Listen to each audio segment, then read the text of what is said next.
Hi friends, welcome to Nithumithukitchen. Fish இல்லாமையே fish chilli செய்யலாம் வாங்க. இன்னைக்கு நம்ம சேப்பங்கிழங்கு chilli தான் செய்ய போறோம். இது அப்படியே ஒரு fish fry பண்ணி சாப்பிட்ட ஃபீல் தரும். செம்ம டேஸ்டியா இருக்கும். உள்ள சாஃப்ட்டாவும் வெளிய செம்ம கிறிஸ்பியாவும் இருக்கும். சேப்பங்கிழங்கு chilliக்கு ingredients பார்க்கலாம்.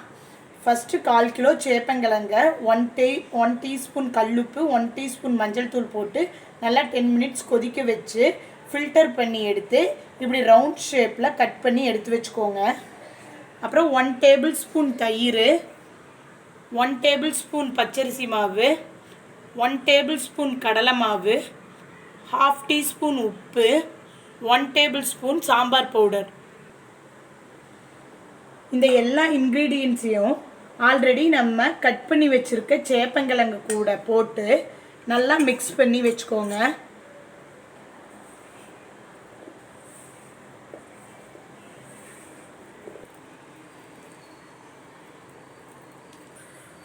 நம்ம மிக்ஸ் பண்ணி வச்சுருக்கிறத ஆயிலில் போட்டு டீப் ஃப்ரை பண்ணால் நம்மளோட சேப்பங்கிழங்கு சில்லி ரெடி.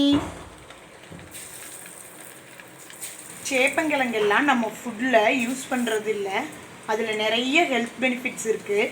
இதில் ஃபைபர் விட்டமின்ஸ்லாம் அதிகமாக இருக்குது. உங்கள் பிளட் சுகர் கண்ட்ரோல் பண்ணும். தென் ஹார்ட் டிசீஸ் எல்லாம் குறைக்குது, வெயிட் லாஸ் பண்ண யூஸ் ஆகுது. ஸோ பொட்டேட்டோ மாதிரி இனிமேல் சேப்பங்கிழங்கும் நம்ம ஃபுட்டில் ரொட்டீனாக சேர்த்திக்கலாம். இந்த வீடியோ பிடிச்சிருந்தா நித்து மித்து கிச்சனுக்கு ஒரு லைக் கொடுங்க, சப்ஸ்கிரைப் பண்ணுங்கள். Thank you friends.